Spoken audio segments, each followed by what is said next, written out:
L'histoire de ce milliardaire va vous étonner, il a des belles leçons à tirer. Étrangement, l'histoire de Suleyman Al-Rajhi est très peu connue. Pourtant il détient le record de la plus grosse donation de l'histoire, auparavant détenue par Bill Gates.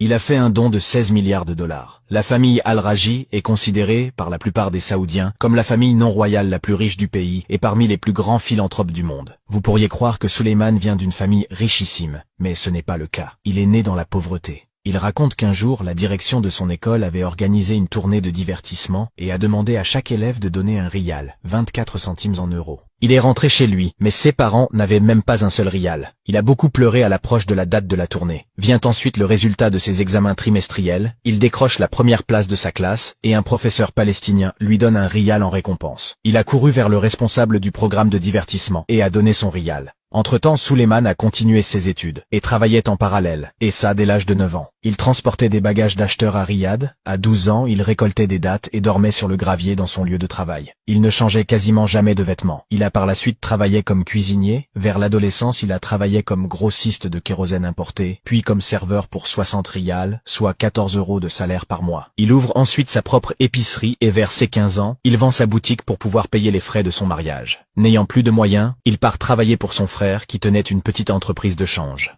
Suleyman va vraiment connaître le succès en 1970, lorsqu'il a séparé son entreprise de son frère, et a ouvert sa propre société de change, qu'il a ensuite développée avec plus de 30 succursales à travers l'Arabie Saoudite. Il s'est ensuite exporté dans quelques pays arabes. Il a ouvert par la suite une banque islamique qui ne contient pas d'intérêt. Et il a même rencontré des dirigeants mondiaux pour les sensibiliser aux problèmes liés au taux d'intérêt dans le système bancaire traditionnel. Suleyman est devenu richissime au point d'être compté parmi les hommes les plus riches du monde. Le magazine Forbes estimait sa valeur à 7 milliards de dollars. Mais Suleyman, malgré ses succès, il a toujours gardé en mémoire son professeur qui lui avait donné un rial. Il part donc à la recherche de son professeur, et il le trouve à la retraite, et dans une situation très précaire, au point où il n'avait rien pour allumer un feu. Il demande à son professeur de monter dans la voiture et lui dit « Je vous dois ». Son professeur répond « Que peut-on devoir aux pauvres ?» Suleyman rappelle à son professeur qu'il y a quelques années en arrière, il lui avait donné une récompense d'un rial. Son professeur étonné sourit et lui demande si c'était pour lui rendre ce rial. Suleyman se gare devant un bungalow devant lequel se trouve également une voiture très chère, et dit à son professeur que le bungalow et la voiture sont désormais à lui, et va prendre en charge toutes ses dépenses. Les larmes aux yeux, son professeur lui rappelle que le bungalow et la voiture sont magnifiques, mais que c'était trop. Suleyman lui dit « Mon bonheur était plus grand que le vôtre lorsque vous m'avez remis le premier prix du rial ce jour-là. » Il achète par la suite un immense terrain et plante des milliers de dattiers. La plupart des dattes provenant de Médine et de la Mecque sont probablement issues de ce terrain. Cette plantation est estimée à 60 milliards de rials, soit 14 milliards et quelques millions d'euros. Suleyman a fait de ce terrain un waqf. Tout l'argent généré par ce terrain est donné à des œuvres caritatives et sert à financer des biens d'intérêt public partout dans le monde. Il construit des mosquées, finance l'éducation des enfants et beaucoup d'autres choses. Il n'y a pas une ville en Arabie Saoudite où les mosquées n'ont pas été construites avec l'aide ou par la famille Al-Rajhi. Il a aussi créé la plus grande ferme avicole de tout le Moyen-Orient. Le magazine Forbes l'a nommé comme étant l'un des 20 plus grands bienfaiteurs du monde. En 2010, alors qu'il est multimilliardaire, il abandonne toute sa richesse. Une partie est donnée à sa famille et une autre en donation. Plus tard, on lui a demandé s'il avait gardé une maison, une ferme ou un salaire. Il a souri et a répondu tout simplement rien, et a rajouté qu'il était bien couvert. On lui a demandé ce que ça faisait d'être un multimilliardaire sans argent. Il a souri et a répondu « Je me sens léger, je me sens libre, je me sens comme un oiseau. Et quand Allah m'appelle, je peux répondre à son appel sans aucune condition. Quel soulagement !» Nous ne pouvons donc que demander à Allah d'être satisfait de cet homme qui a mis toute sa richesse dans le sentier d'Allah, et a abandonné cette richesse afin de partir léger quand son Seigneur l'appellera.